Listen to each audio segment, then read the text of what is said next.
اعوذ باللہ من الشیطان الرجیم بسم اللہ الرحمن الرحیم۔ آغاز عمل از نام خدا جو مہر ہما جو رحم ہما، سل اور مدہ توصیف و ثنا زیبا ہے تجھے اے صلی علی۔ یاران خوش خیالو، عزیزان محترم، السلام علیکم ورحمۃ اللہ وبرکاتہ۔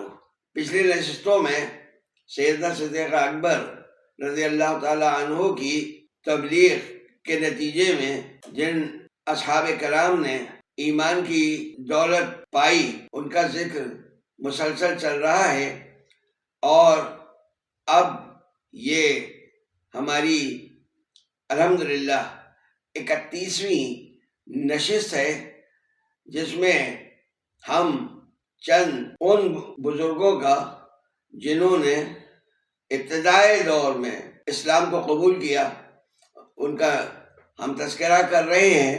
تو سب سے پہلے آج حضرت عبداللہ ابن مسعود رضی اللہ تعالی عنہ کا ایمان لانے کا واقعہ خود ان کی زبانی وہ یہ ہے کہ حضرت عبداللہ ابن مسعود یہاں کسی چراگاہ میں عقبہ بن ابی معیط کی بکریاں چرایا کرتے تھے، اور ایک دن وہ بکریوں کا ریوڑ چرا رہے تھے کہ حضور نبی کریم رؤوف الرحیم صلی اللہ تعالی علیہ وآلہ وسلم کا گزر ان کے پاس سے ہوا، تو حضرت نبی مکرم صلی اللہ تعالی علیہ وآلہ وسلم اور حضرت ابوبکر صدیق رضی اللہ تعالی عنہ جب ان کے ساتھ ان کے پاس سے گزرے تو حضور صلی اللہ تعالی علیہ وآلہ وسلم نے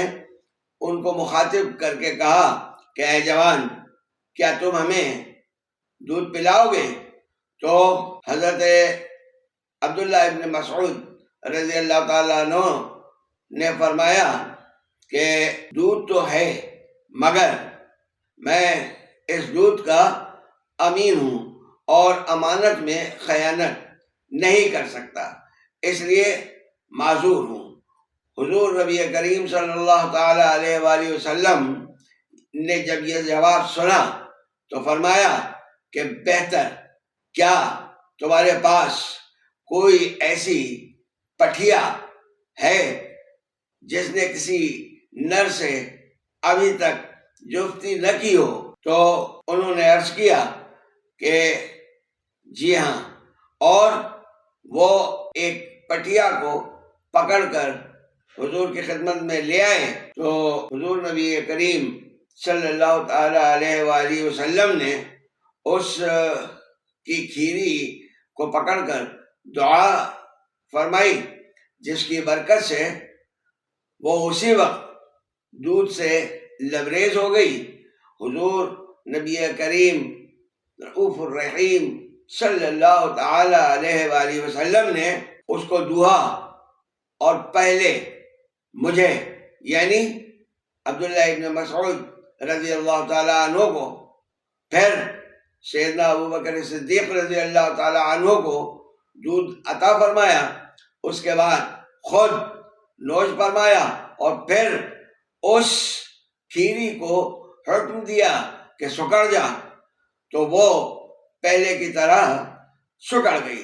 یہ معجزہ دیکھ کر میں نے اسلام قبول کر لیا اور بارگاہ رسالت مآب صلی اللہ تعالی علیہ وآلہ وسلم میں عرض کیا کہ یا رسول اللہ علمنی، یعنی مجھے کچھ سکھا دیجئے۔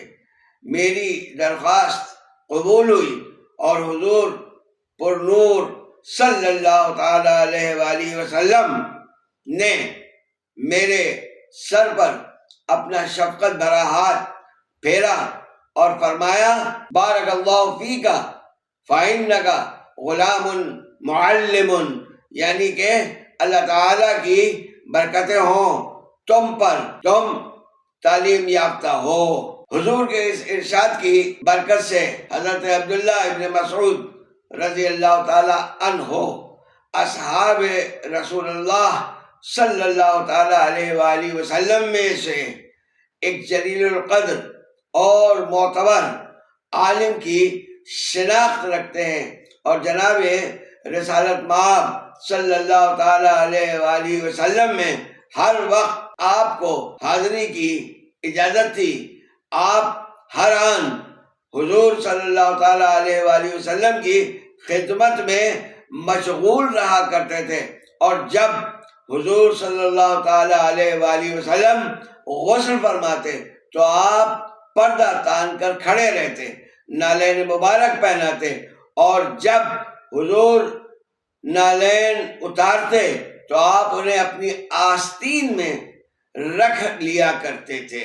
آقا نامدار سرور کائنات صلی اللہ تعالی علیہ وآلہ وسلم کے لبان مبارک سے سیدنا عبداللہ ابن مسعود رضی اللہ تعالی عنہ کو جنت کی خوشخبری اور نوید سننے کو ملی۔ اس کے بعد اب ذکر ہے حضرت سیدنا خالد بن سعید بن العاص رضی اللہ تعالی عنہ کے ایمان لانے کا۔ وہ یہ کہ ایک رات سوئے تو خواب میں دیکھا کہ شدید اور سخت آگ کا ایک نہایت وسیع و عریض گڑھا ہے، جس کے کنارے یہ کھڑے ہیں، اور کوئی شخص ہے جو انہیں دھکا دے کر اس گھڑے میں ڈھکیل رہا ہے، لیکن مشفق آسیہ سرور عالم و عالمیان صلی اللہ تعالی علیہ وآلہ وسلم انہیں کمر سے پکڑ رکھا ہے اور گڑھے میں گرنے نہیں دیتے۔ گھبرا کر آپ بیدار ہو گئے اور خود کلامی کرتے ہوئے کہا کہ بخدا یہ خواب سچا خواب ہے۔ چونکہ سیدنا صدیق اکبر رضی اللہ تعالی عنہ خوابوں کی تعبیر کے ماہر تھے، اس لیے ان کو اپنا خواب جا سنایا۔ انہوں نے خواب سن کر فرمایا کہ اللہ نے تم پر بڑا احسان فرمایا، یہ محمد اللہ کے رسول ہیں، تم ان کا دامن تھام لو، ان کی برکت سے تمہیں ایمان کی دولت اور نعمت میسر آئے گی، اور یہ ایمان اور یہ اسلام تمہیں جہنم کی آگ سے بچا لے گا۔ سیدنا صدیق اکبر رضی اللہ تعالی عنہ کی گفتگو کا جناب خالد پر گہرا اثر ہوا، اور وہ خدمت اقدس سرکار کائنات صلی اللہ تعالی علیہ وآلہ وسلم میں بے تابانہ حاضر ہو گئے۔ سید عالم و عالمیان صلی اللہ تعالی علیہ وآلہ وسلم اس وقت محلہ ایجاد میں تشریف فرما تھے۔ خالد نے عرض کیا کہ یا رسول اللہ، آپ کس بات کی طرف ہمیں دعوت دیتے ہیں؟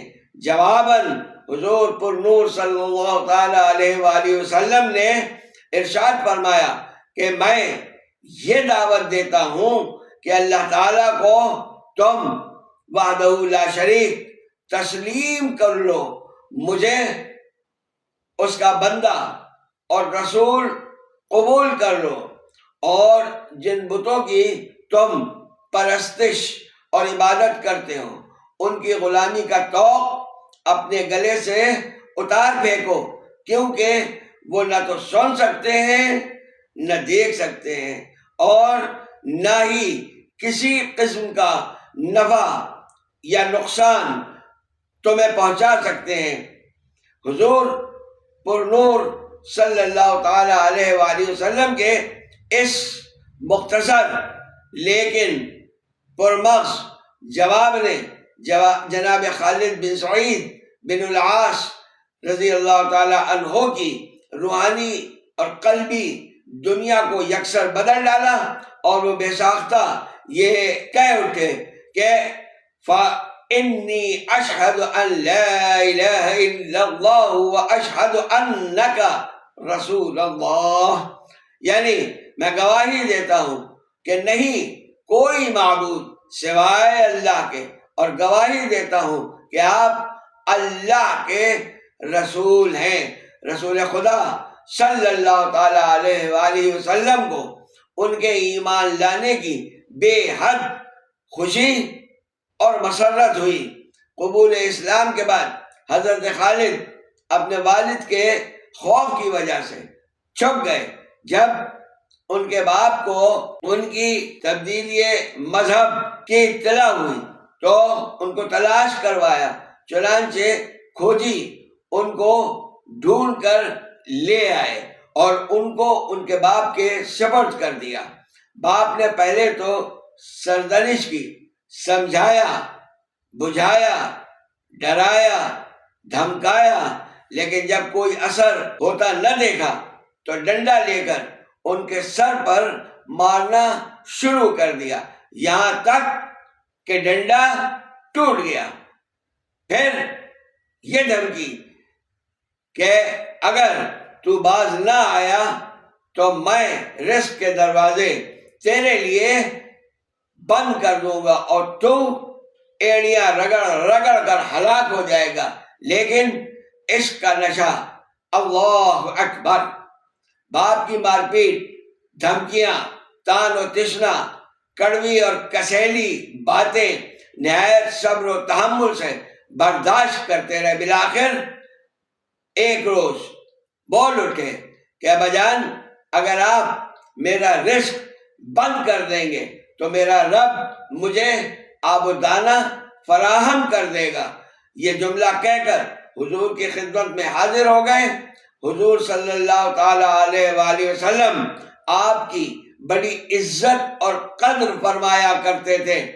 آپ صلی اللہ تعالی علیہ وآلہ وسلم کی اس شفقت اور محبت کے نتیجے میں حضرت خالد مستقل اپنے آقا کے غلاموں میں حاضر رہنے لگے۔ اس کے بعد حضرت ابو ذر غفاری رضی اللہ تعالی عنہ کے ایمان کا واقعہ۔ آپ قبیلے بنی غفار سے تعلق رکھتے تھے۔ آپ کا اصلی نام جندب بن جنادہ تھا۔ طبعی طور پر کفر و شرک و بت پرستی سے نالاں تھے۔ حضور صلی اللہ تعالی علیہ وآلہ وسلم کے اعلان نبوت سے پہلے آپ اللہ کی عبادت کیا کرتے تھے۔ جس طرف اللہ چاہتا منہ کر کے کھڑے ہو جاتے اور اپنی سمجھ کے مطابق اپنے معبود کی حمد و ثنا کیا کرتے تھے۔ اچانک انہیں معلوم ہوا کہ مکہ مکرمہ میں ایک شخص ظاہر ہوا ہے جس کا دعویٰ یہ ہے کہ اللہ تعالیٰ نے اسے نبی بنا کر بھیجا ہے۔ تو انہوں نے اپنے بھائی انیس سے کہا کہ تم مکہ جا کر اس شخص سے ملاقات کرو اور اس کی دعوت کے بارے میں معلومات جمع کر کے مجھے باخبر کرو۔ انیس چند روز مکہ مکرمہ میں قیام کر کے جب واپس ہوئے تو حضرت ابو ذر غفاری رضی اللہ تعالی عنہ نے بے چینی سے پوچھا کہ تم نے کیا دیکھا؟ انیس نے جواب میں کہا کہ میں ایک ایسے شخص کی زیارت کر کے آیا ہوں جو نیکی کا حکم دیتا ہے، برائی سے روکتا ہے۔ اس کا دعویٰ یہ ہے کہ اللہ نے مخلوق کی رہنمائی کے لیے اسے رسول بنا کر مبعوث فرمایا ہے۔ وہ مکارم اخلاق کو اپنانے کی تلقین کرتا ہے۔ حضرت ابو ذر رضی اللہ تعالی عنہ نے پوچھا کہ لوگ اس کی بابت کیا کہتے ہیں؟ تو انیس نے بتلایا کہ لوگ تو اسے شاعر، کاہن اور جادوگر کہتے ہیں، لیکن خدا کی قسم وہ سچا ہے، جبکہ یہ لوگ جھوٹے ہیں۔ ابو ذر غفاری رضی اللہ تعالی عنہ نے اپنے بھائی سے کہا کہ تم میرے اہل و عیال اور کاروبار کا خیال رکھنا، میں خود اس ہستی کی زیارت کرنا چاہتا ہوں۔ انیس نے کہا کہ بہتر، مگر آپ مکے والوں سے ہوشیار اور چوکنا رہیے گا۔ ابو ذر رضی اللہ تعالی عنہ کا قول ہے کہ میں ایک ناشتے دان میں کھانے کا سامان لے کر ہاتھ میں عصا پکڑ کر مکے کی طرف سفر کرنے کے لیے پیدل چل پڑا، مکہ پہنچ گیا، جہاں نہ صرف میری کسی سے جان پہچان نہ تھی، اس لیے سیدھا حرم پاک کا رخ کیا تاکہ ادھر ادھر بھٹکنے سے محفوظ رہوں۔ جس ہستی کی زیارت کا شوق مجھے کھینچ کر حرم تک لے آیا تھا، میں اسے جانتا تک نہ تھا اور ان کے بارے میں کسی سے پوچھنا قرین مصلحت نہیں تھا۔ کسی غیبی امداد کے انتظار میں رات ہو گئی تو وہیں لیٹ رہا۔ معاً حضرت علی کرم اللہ تعالی وجہ الکریم نے مجھے دیکھ لیا اور مسافر جان کر مجھے اپنے پیچھے پیچھے چلنے کا اشارہ فرمایا تو میں ان کے پیچھے ہو لیا۔ راستہ خاموشی سے طے ہوا۔ صبح ہوتے ہی میں پھر حرم شریف میں آ بیٹھا۔ دوسری اور پھر تیسری شب بھی یہی واقعہ پیش آیا کہ شیر خدا جناب علی مرتضیٰ کرم اللہ تعالی وجہ الکریم مجھے اپنے دولت کدے پر لے جاتے اور ابھی تک ہماری آپس میں کوئی بات چیت نہیں ہوئی تھی۔ آج کاشان علویہ پہنچ کر انہوں نے پوچھا کہ تم یہاں کیوں وارد ہوئے ہو؟ تو میں نے عرض کیا کہ پہلے آپ مجھ سے پکا وعدہ فرمائیں کہ آپ میرا راز کسی پر افشا نہیں کریں گے اور میری راہبری فرمائیں گے تو میں اپنی آمد کا مقصد عرض کروں گا۔ پختہ وعدے کے بعد میں نے اپنی عرض بیان کر دی تو انہوں نے فرمایا کہ بے شک وہ اللہ کے سچے رسول ہیں، صبح میں تمہیں اپنے ساتھ ان کی خدمت میں لے چلوں گا۔ فرمایا بس تم میرے پیچھے پیچھے چلتے آنا۔ اس طرح حضرت ابو ذر غفاری رضی اللہ تعالی عنہ حضرت علی المرتضیٰ کرم اللہ تعالی وجہ الکریم کی رہنمائی میں حضور کی خدمت میں باریاب ہو گئے۔ انہوں نے حضور سرور کائنات صلی اللہ تعالی علیہ وآلہ وسلم سے عرض کیا کہ یا رسول اللہ آپ مجھ پر اسلام پیش فرمائیں۔ حضور مشفق کریم صلی اللہ تعالی علیہ وآلہ وسلم نے ایسے دل نشین انداز میں اسلام کی حقیقت مجھ پر منکشف فرمائی کہ حضور اقدس صلی اللہ تعالی علیہ وآلہ وسلم کی ہر بات میرے دل میں اترتی چلی گئی اور جو ہی حضور نبی کریم رؤوف الرحیم صلی اللہ تعالی علیہ وآلہ وسلم خاموش ہوئے، میں نے اسی وقت حضور کے دست کرم افزا پر کہ ید اللہ ٹھہرا اسلام قبول کر لیا اور حضور اکرم صلی اللہ تعالی علیہ وآلہ وسلم کی بیعت سے مشرف ہوا۔ حضرت ابوبکر صدیق رضی اللہ تعالی عنہ بھی حاضر خدمت عالی تھے۔